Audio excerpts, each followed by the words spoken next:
Public Affairs channel.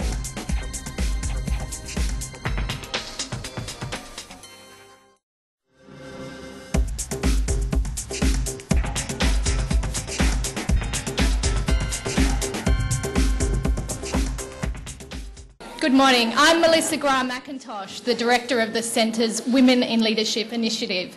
Thank you for joining us this morning for our special event with our US visitor, Carol Giacomo of the New York Times editorial board, moderated by Helen Dalley of Sky News.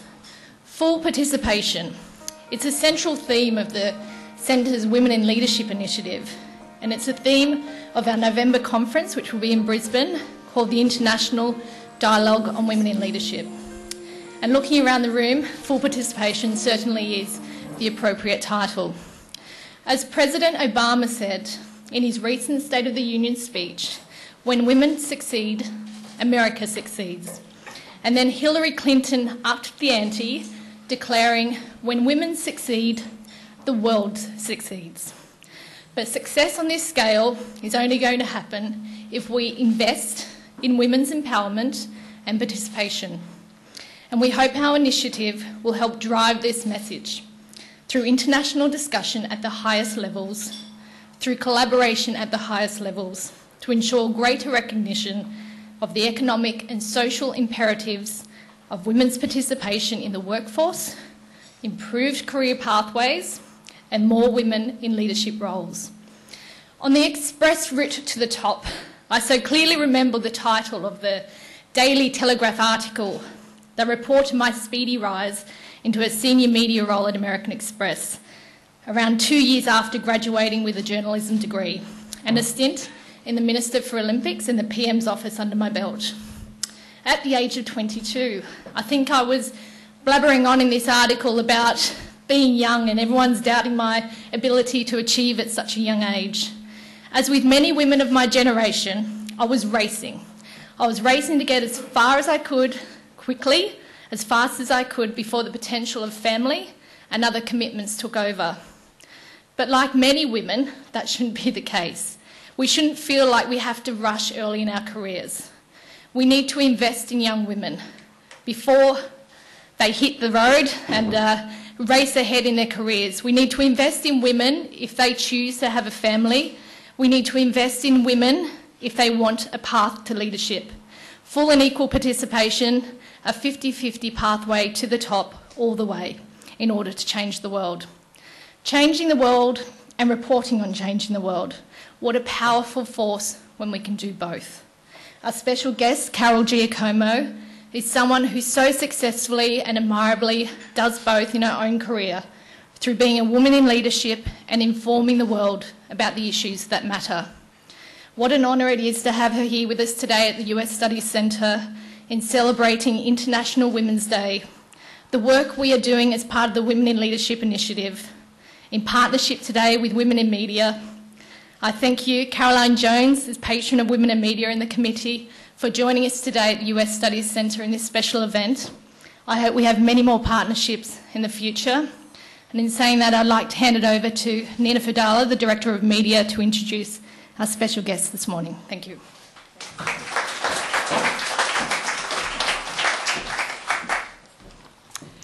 Thanks, Melissa. It gives me great pleasure to welcome you all here to the US Studies Centre. It's wonderful that so many of you turned out at this rather early hour and have made time in your busy schedules.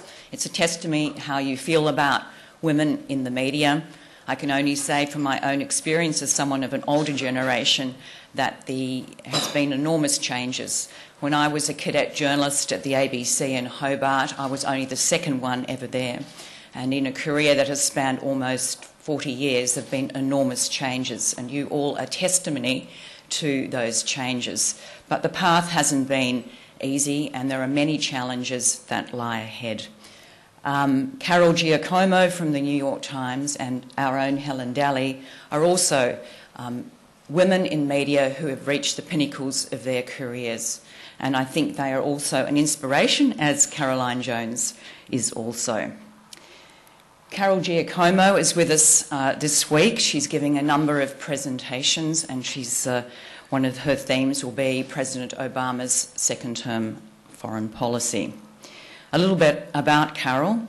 Before she joined the New York Times editorial board 7 years ago, she was Reuters diplomatic correspondent in Washington for 2 decades, during which time she travelled, wait for this one, 1 million miles to more than 100 countries with 8 secretaries of state and various other senior US officials. But alas, apparently no frequent flyer points. Carol is also a member of the prestigious Council on Foreign Relations, and in 2009 won the Georgetown University Weinthal Prize for Diplomatic Reporting. She certainly has had a stellar career. But like many of us, she started out in a small town as a reporter on a newspaper in Lowell, Massachusetts. Carol is going to be sharing some of her experience with us and will be ably introduced and in conversation with Helen Dalley, who leads Little Introduction. Helen is a Walkley award-winning journalist and one of this country's most experienced and respected television journalists and interviewers. She joined Sky News in 2007, apparently the same year that Carol joined the New York Times, and currently anchors the primetime national news. Since joining Sky, she has reported and anchored many of its leading current affairs and business programs. Prior to Sky, Helen was part of the Nine Network for 2 decades, a bit like Carol, who was for 2 decades at Reuters. Helen's time at Nine included 16 years as a senior reporter and alternate host of the agenda-setting Sunday program. I certainly remember it very well. Before television, Helen was a print journo at Consolidated Press, first with the Australian Women's Weekly, before going to New York, writing for the Weekly, the Bulletin Clio, and Australian Business Magazine. So, ladies, Carol Giacomo in conversation with Helen Dalley, crossing borders and pushing boundaries, telling women's stories.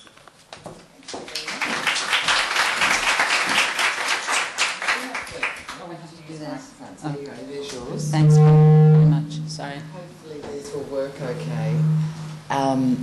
Good morning, everyone. It's really terrific to be here. This feels like we don't need this microphone, and I do have a very loud voice anyway, so I just might put it down here. It really is fantastic to have Carol Giacomo here with us today. She is going to, as Nina said, talk a lot more about President Obama's foreign policy in her travels in Australia, but we're going to keep it a little bit more close and personal, and we'll forget that there's a camera in the room and that we're sharing it with a few more people. But we're really thrilled that you could be here with us and give us our fix of information from New York and from the New York Times and from other media outlets that are so much bigger around the world and have such an interesting way that they put together their news. And the first thing I'd like to start with is really, what is being an editorial board member of the New York Times? What is that job? A lot of people, I think this is a mystery to a lot of people, and with probably good reason.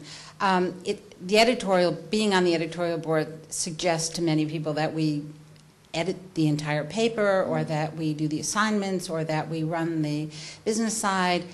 None of that's true. There's about 15 of us. Our job is to write the editorials that reflect the opinion of the paper. So if you go, I suspect you probably read it more online than in the paper itself. So if you go to the opinion section on the website, there will be on any given day, usually 3 or 4 pieces that say by the editorial board, and those are the editorials that reflect the opinion of the paper. The 15 or so of us each has a different expertise. We meet 3 days a week for about an hour. We go around, this is a very simple process, we go around the table. Everybody talks about what's going on in their area, what they think we need to be editorializing on that day, or that, at some point during that week, and then we go off and like I would write the pieces on foreign policy or defense policy, and sometimes people tend to be very interested in sort of the nature of the debate. Sometimes we'll have a lot of debate about an issue. I mean, when we endorsed for the U.S. presidential election, not the last time, but when Hillary and Obama ran against each other, the New York State primary for us was the big choice because they were both very competitive. She was the home state senator. We endorsed Clinton. She ended up, Obama ended up being the president, and in the general election we endorsed Obama because we were very comfortable with him, and none of the Republican candidates really passed muster. But that was a very long and arduous debate that we had that lasted over probably a couple of weeks. So that's between the whole of the editorial that's within, board? Among the members of the editorial board. And it doesn't get played out on the pages? It does not, no. It's all quiet, and we, decide who and why we're going to endorse, and then usually either the political writer or the editorial page editor, who's Andy Rosenthal, will write the piece, and with contributions from everybody else.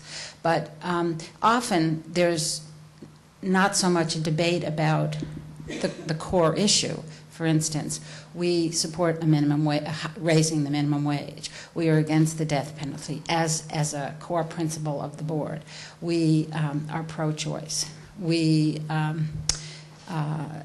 So when there are issues like that where the parameters are fixed, on any given day, if you're going to write an editorial about an issue that falls within a category like that, it's a lot easier to do, and there's a lot less debate, because the question becomes more, what's the development in that issue that requires you to sort of speak about it, and two, what's the tone, and how can we push the debate forward? I mean, that's basically what we're trying to do, is have a debate with our readers.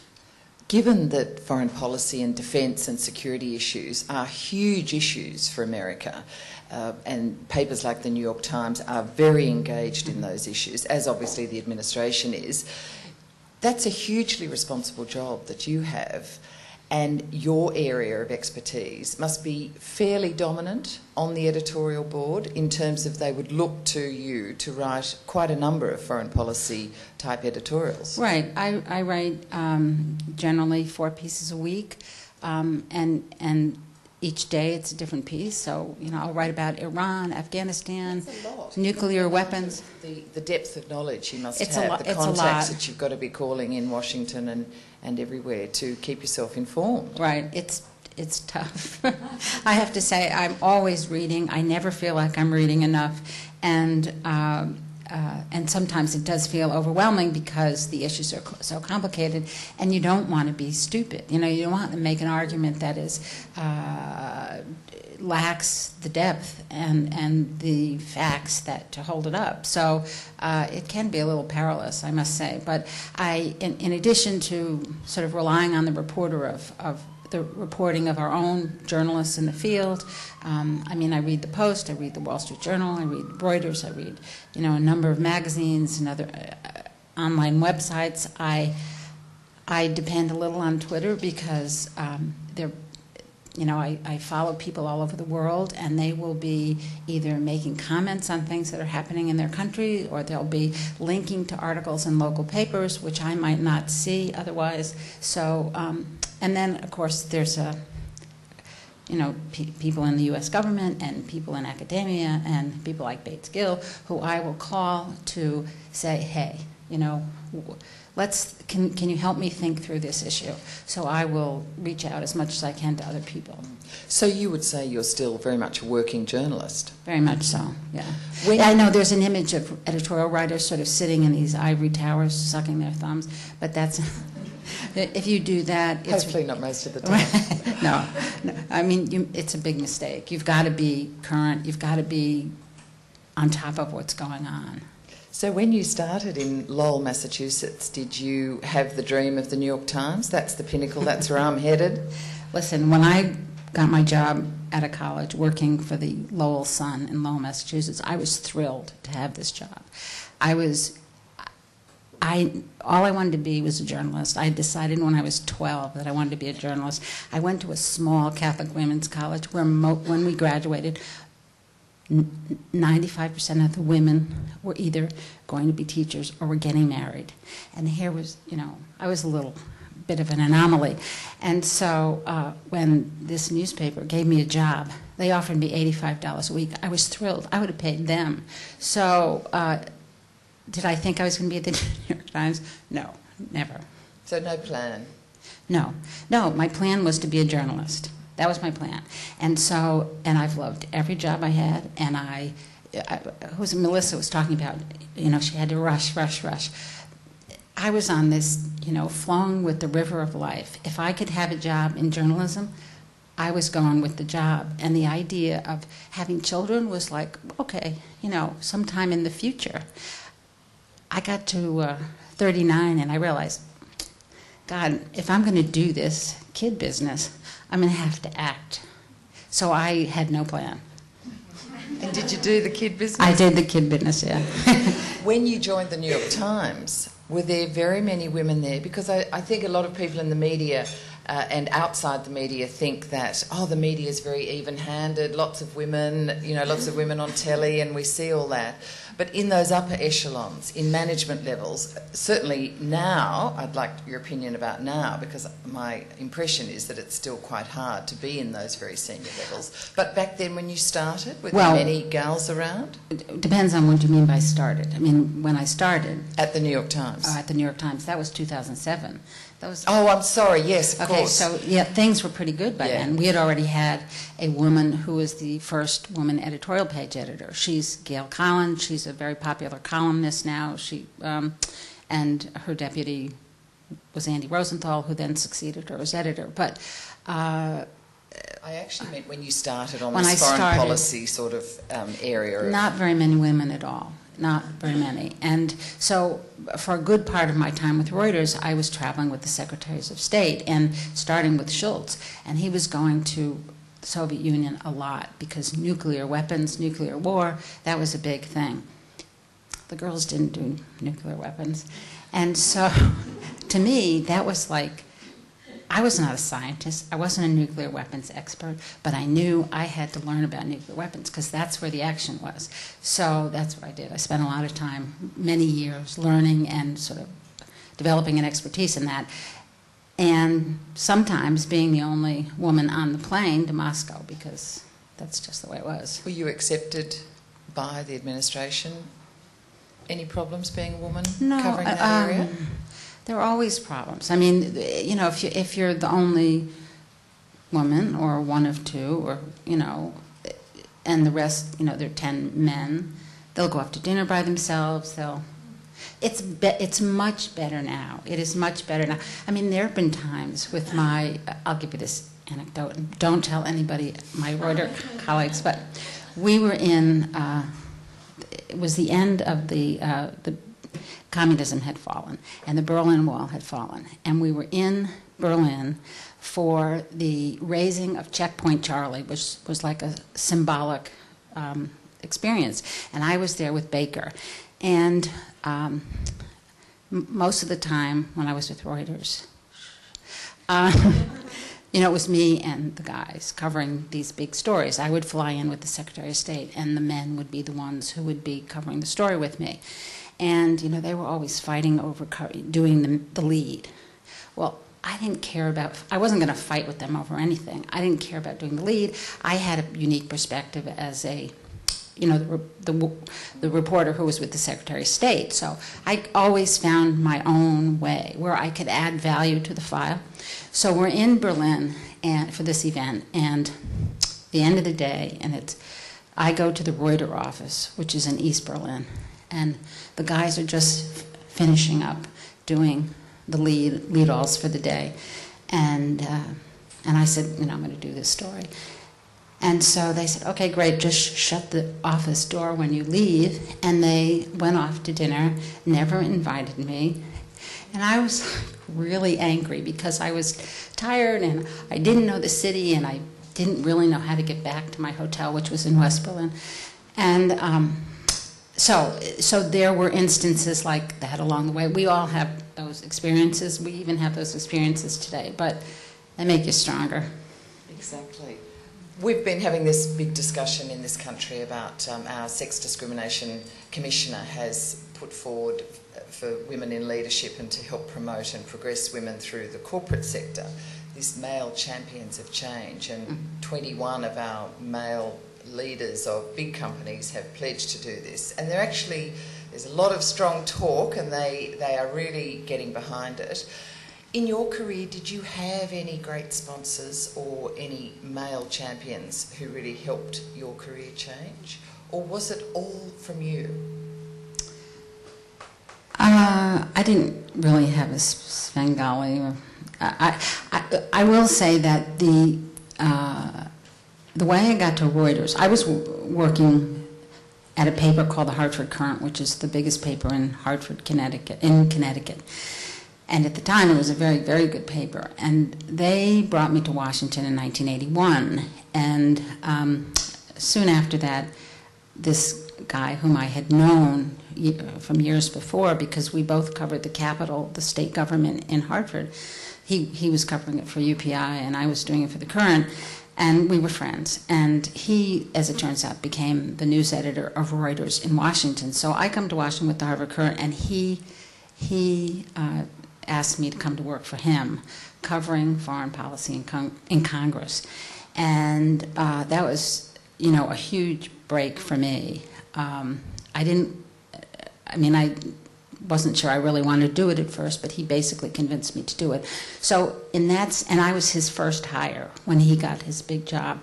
And so I would say that he really put me on the track to where I am today.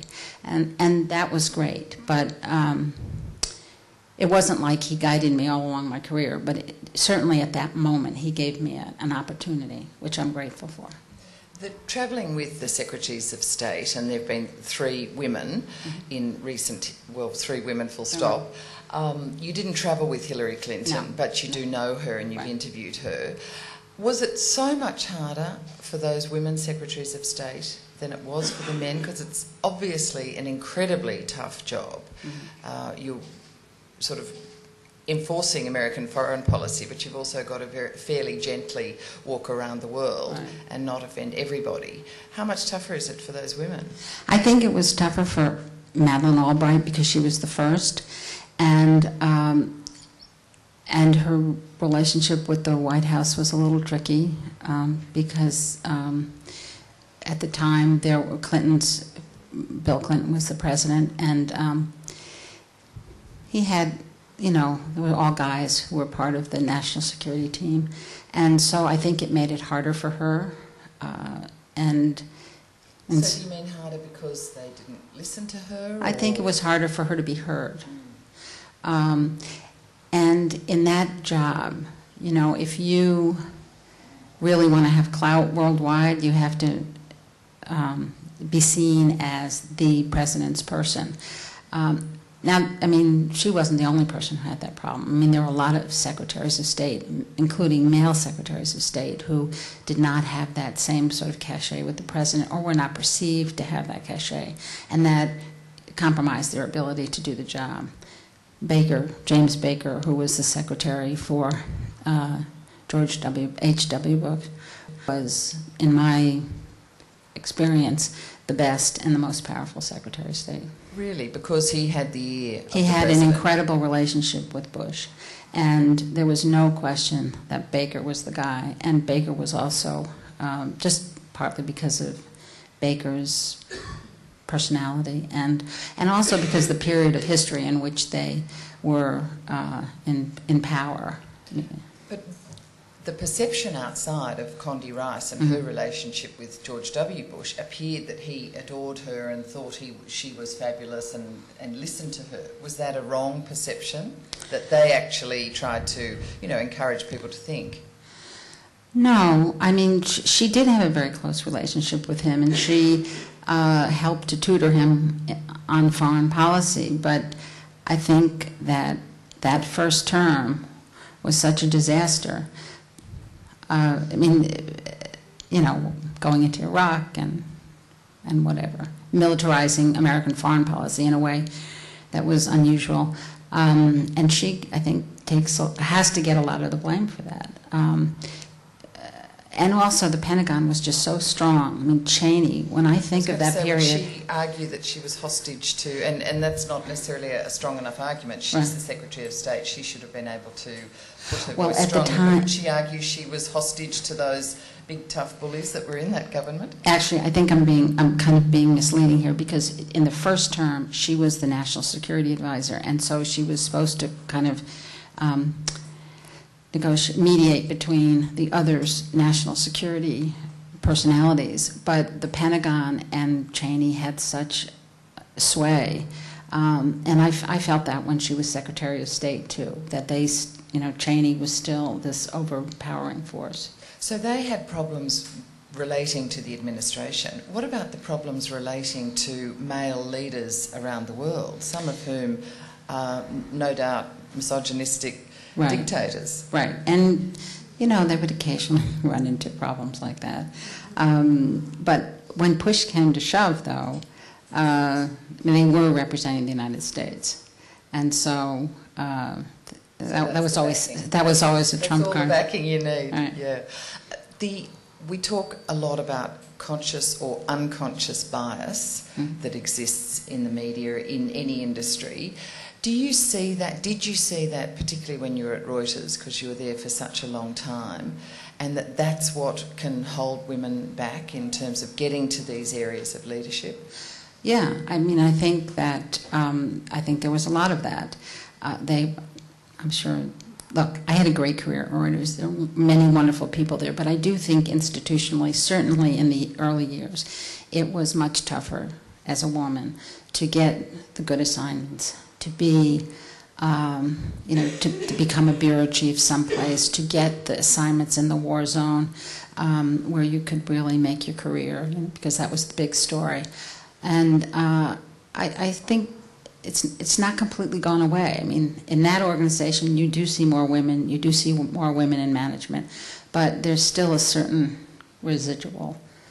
Any unconscious bias or problems because you're a woman in the foreign policy area and defence area, liaising, getting contacts, getting sources in Washington? I don't really see that anymore now. I really don't. I think, I don't want to be naive about this, because, I don't always have my antennae out like I used to, but I don't really see it. I think I've been around long enough that mostly it's a question of, making contacts, and because, I'm now with the New York Times, it carries extra weight, so. In terms of the sorts of travels you've done, the 1 million miles and all the countries you've been to following Secretaries of State, but also now looking very forensically at foreign policy and its impact on the rest of the world, do you see importance in telling women's stories, particularly in developing or poorer nations? And I know you obviously covered the Arab Spring, and you wrote a lot about the women there who were feeling, in the early days anyway of it, feeling incredibly empowered. Right. I wonder how some of those women in Egypt, for instance, are feeling now. Well, you don't hear as much from them anymore. I have to believe that they're not entirely happy, but I don't know how a lot of Egyptians are happy with the way things are going. Although,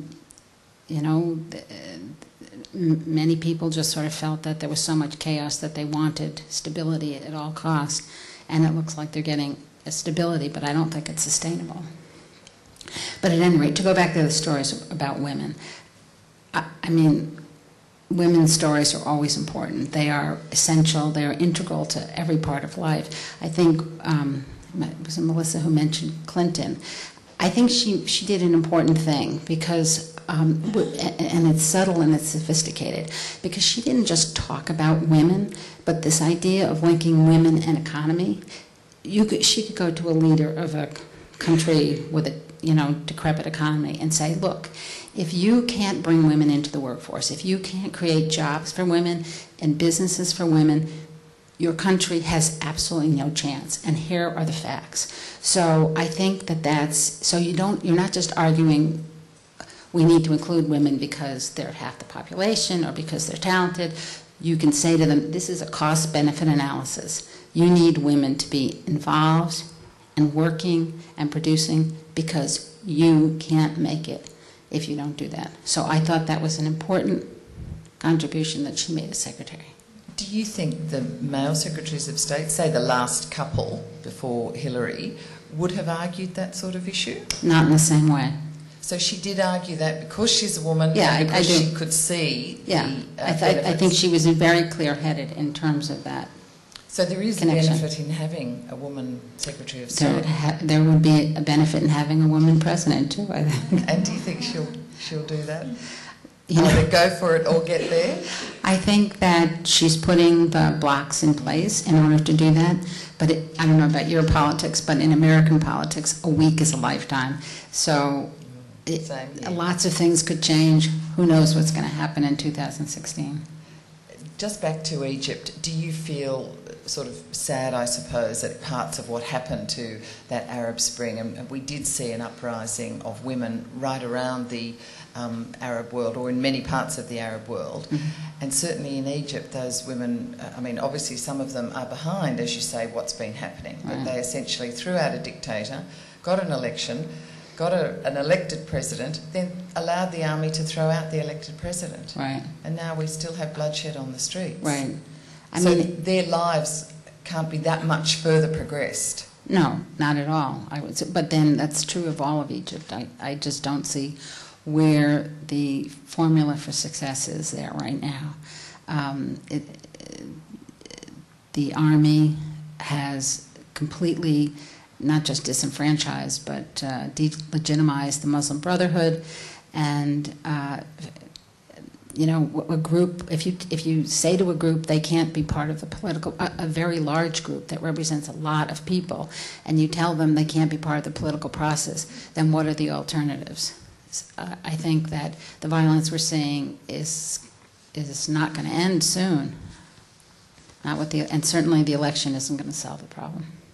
The sort of period that you've been watching closely, foreign affairs, do you see that, in a sense, women or women's issues have had an impact? I mean, you're talking about the impact that Hillary Clinton can directly have, or did directly have, on some of these economies that could materially impact on the lives of those women in that country.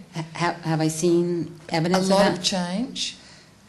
I think the fact that we're talking about it and that there are places, I mean, I think increasingly in the international dialogue, not just the American foreign policy per se, but the UN context as well, the World Bank, the IMF, I do think that there's growing understanding of that component. I just want to talk briefly, because I know we have to get to some questions on the floor. I'm sure there are some.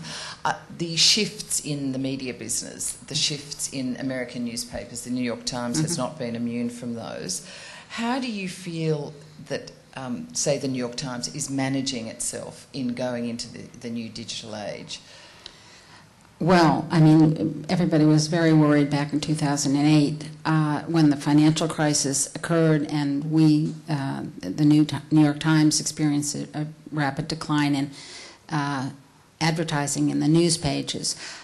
So they've done several things, one of which was to sort of get rid of ancillary properties. We had a couple of other newspapers we owned, the Boston Globe.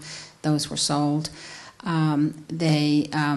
They're expanding the presence of the New York Times internationally. So while we had owned the International Herald Tribune, it's been rebranded as the International New York Times.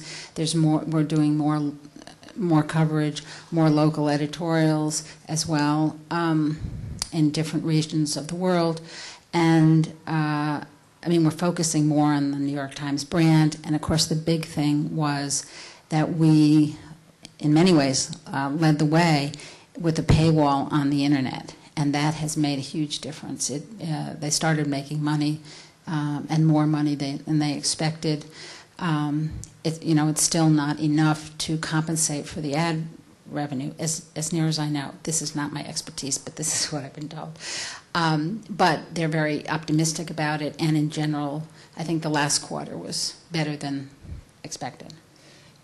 I guess you don't travel as much as when you were travelling with the State Department. you did go to Iran in December. Can you just briefly tell us about Sure. what you saw there, and say particularly the feelings of women there and how they're getting on? As I said, I still think reporting is still important, and I really like to get out and talk to real people. So I make at least 2 trips a year. Last year I was in Iran in December for 2 weeks, and I was in Asia earlier in the year with John Kerry. And the year before that I was in Libya and Tunisia and Afghanistan and Israel and Turkey and a couple of other places. Anyway, Iran, though, was fabulous because I'd never been there before. And, of course, this is such a momentous time. There's really, I mean, I don't want to get too excited about it because everything could fall apart tomorrow, but there is a greater prospect for improved relations between the West and Iran. You know, who would have thought, really? So getting a visa was amazing because I'd been working on it for over a year.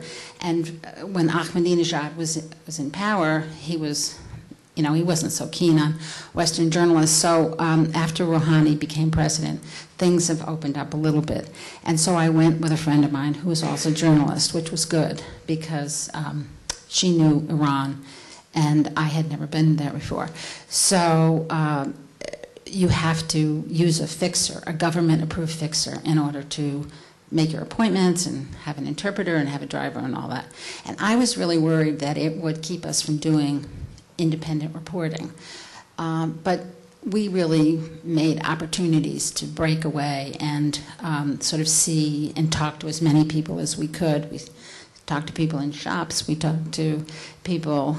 And I went to have my nails done, and of course, so I got to see a side of Iranian women that you don't necessarily see on the street. I mean, everybody wears a hijab because you have to, but behind those closed doors in the beauty parlor, I mean, they're wearing these T-shirts with décolletage and tight jeans, and they're all primping, and it's just. It was such an interesting behind-the-scenes look at women everywhere, really.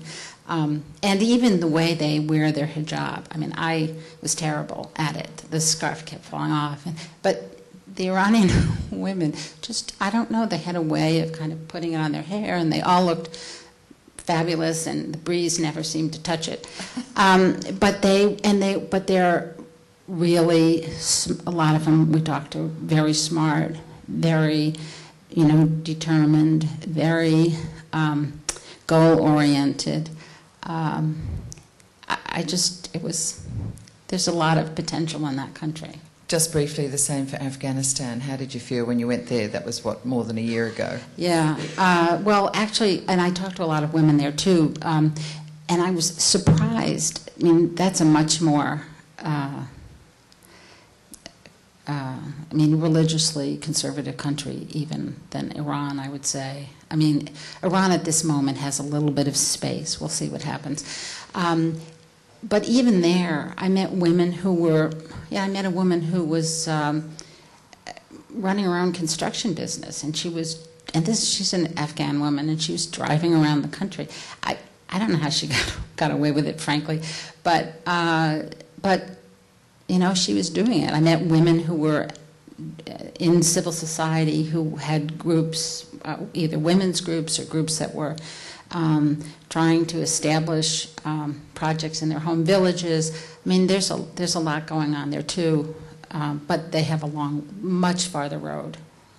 When you look back at your career, and I do hear chairmen and women of boards saying this, that for all the things that companies have to do to progress women's journeys in their career, the women themselves have to take risks, that we all have to think about what we're going to do to maybe take a risk. Do you feel you had to take risks to get to the sort of these really great jobs that you've had? You mean physical risks or I mean a risk to think, okay, I'm going to have to travel with this job, so that's going to impact on a home life. Right. So who do I have to negotiate to do that? Do I want to give up that? There's a cost to something Right. else. Sure. Did you feel, if I want to do this, I've got to travel, I've got to do those sorts of things, and in a sense that was a risk? You know, I didn't think of it as a risk. I thought of as I said, I wanted to be a journalist, and so I was going to pursue that road. And I don't want to make it sound easy. I didn't feel it was a risk. I felt it was, sometimes I had to make sacrifices. I mean, when I had my son, all right, I took 3 months maternity leave, which is what I was allowed. And then the very next day, I went back to work, and George Bush had Gorbachev in Washington for a summit. So for 3 days, I worked 16 hours a day in order to cover this summit. And then on the next day, I left with Baker on a trip to all what was then 15 NATO countries. And that was really hard to do. There were a lot of times I left my kid. We had a wonderful woman who was with us for 20 years and was definitely his second mother. But it was still hard. It was still hard. I think we're sort of getting to time, so if there's a question from the audience, a couple of questions, I'm sure Carol wouldn't mind answering them. And I think we're going to try and get a microphone to you. There's one right up the front here, Annabelle. We might just get the question, thank you. Hi, I'm Amanda Wilson, used to be editor of the Sydney Morning Herald.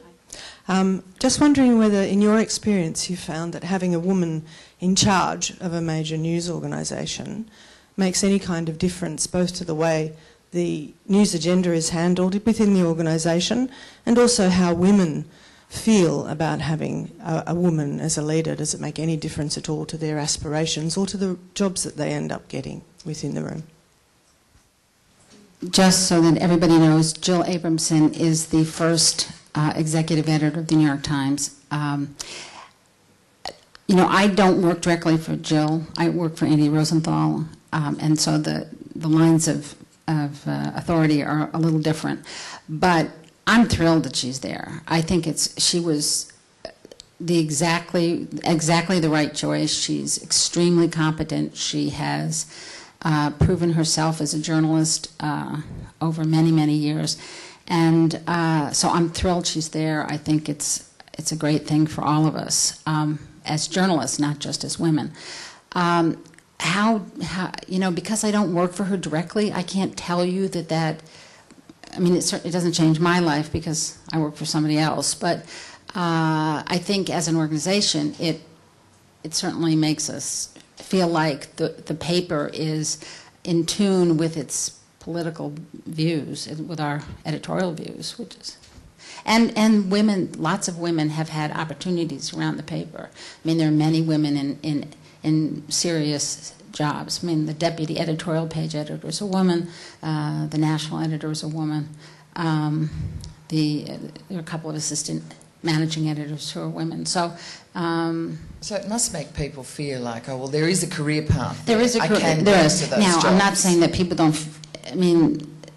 People. There are always sometimes people feel like it's not quite the career path that I would hope. But yes, people see advancement for women and see that you can make a career at the Times and go higher. Another question? You've obviously answered everybody's questions. My goodness. Oh, one just here next to the photographer. Thanks, Annabelle. Sorry, this isn't a women-related question. It was, I was just really interested when you talked about some of the things that are known as the New York Times positions. Is there some sort of institutional memory that you just is imbued in you from reading the paper, or is it actually written down? Is this one of these unwritten rules? Or like, how does that institutional memory get carried over, I suppose? Well, if somebody forgets, you can always go back and look through the database. But sometimes we have to do that to refresh exactly how we might have framed an issue. But in general, there is institutional memory, and when the institutional memory fails, there's a database to go to. But basically, a couple of those issues where you would say our position is always left of centre. Yeah. Always support Democrats. No. We've always pro-choice. We have as long as I've been there and before that. So there are a couple of issues. Any others that are always Oppose set? the death penalty. We want people to have the widest opportunity to vote possible, which seems like a no-brainer, but in my country today, that's not as easy an issue as it seems. What else can I think about? I mean, So I think to answer the young lady's question was, is it the editors who obviously, as they pass on, they know what sort of position the New York Times is going to take, or are these the things that you freshly argue once a year or once every 2 years on the editorial board? These are continued over time, and if at some point there's a decision taken to change a position, we'll tell people straight out in an editorial, we're changing our position. For instance, we were very supportive of the Afghan war for a long time, and Karzai was a problem. It just, we finally came to a position where we said it's time to get out. And the same thing with Iraq. Originally, the paper, I wasn't there at the time, but originally the paper was supportive of the war, and eventually said, enough of this. So, but in general, at least I know my boss feels it's very important to be honest with the reader, and if we change a position on a major topic like that, it's identified. Question from Jenny. Hi, I'm Hi. Jenny Brockie. I'm the host of Insight on SBS television here. My question is kind of related. You mentioned the debate you had on the board about the endorsement of either Clinton or Obama, and that was quite hotly debated. And I'm really interested in how you resolved that debate and what the process was like of having that debate, because I know Americans where families were divided over this and had arguments around dinner tables. How did you reach an agreement? What was the process? Well, I can't really go too much into it, but it just evolved. I mean, it's not like we have a real vote. It's just through discussion.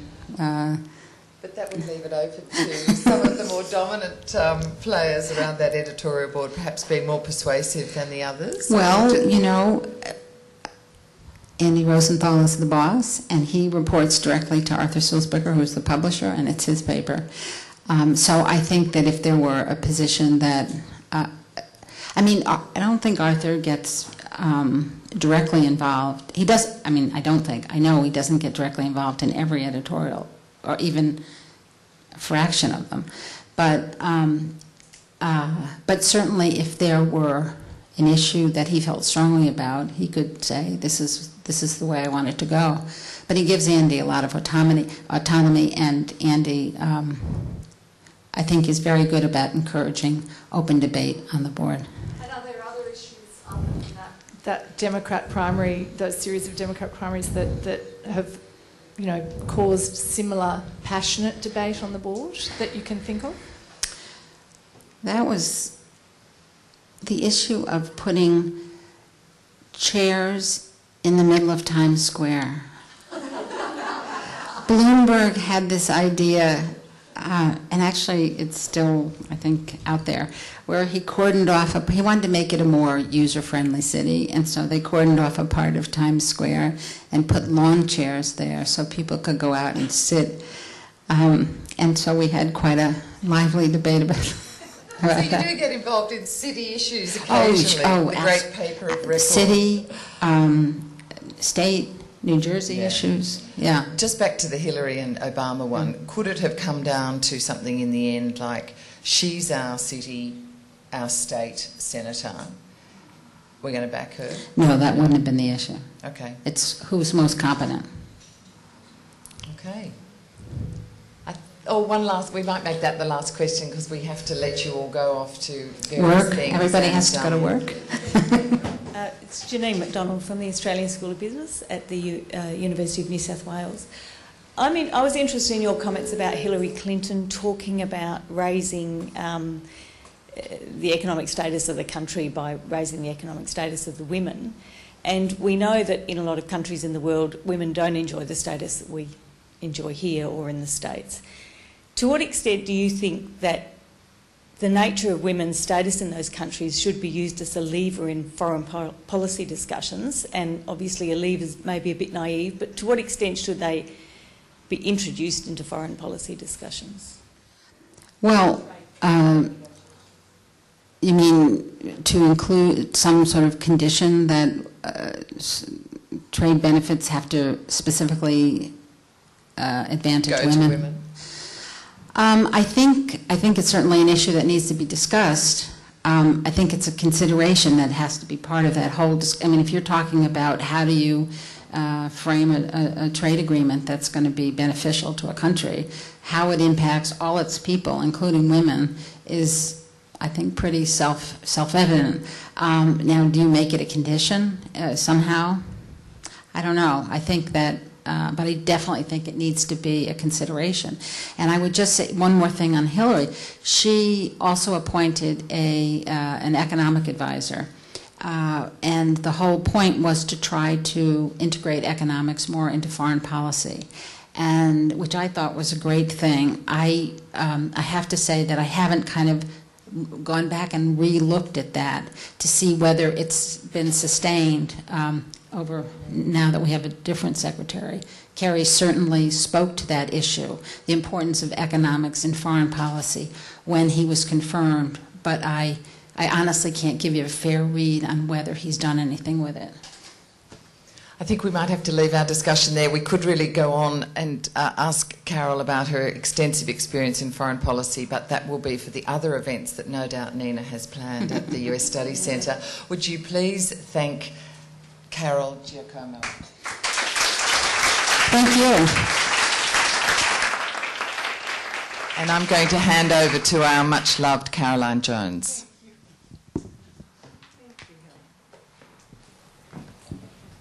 Nina, Melissa, Carol Giacomo, Helen. What a lot you've packed into half an hour, or however long it's been. Thank you so much. I did particularly appreciate the transparency with which you spoke to us. I was thinking a bit about that, but anyway. I think you've been around long enough to cope with that too. Absolutely marvellous, thank you. I especially responded to that feeling of never having read enough, never having prepared enough. And it reminds me of Sunanda Cray writing in that excellent series of articles about women in media in New Matilda in March 2013, where she identified the imposter syndrome, which many of us women seem to suffer from, that feeling of never having done quite enough, never quite being good enough in our jobs. And Zoe Daniel the other evening, answering questions at her book launch, said that we women need to be careful not to limit ourselves by seeing how impossible an opportunity might be for us, but rather to try to look always at the positives and to see how we can go forward into positions of leadership. And I thank you for your reflections on that too.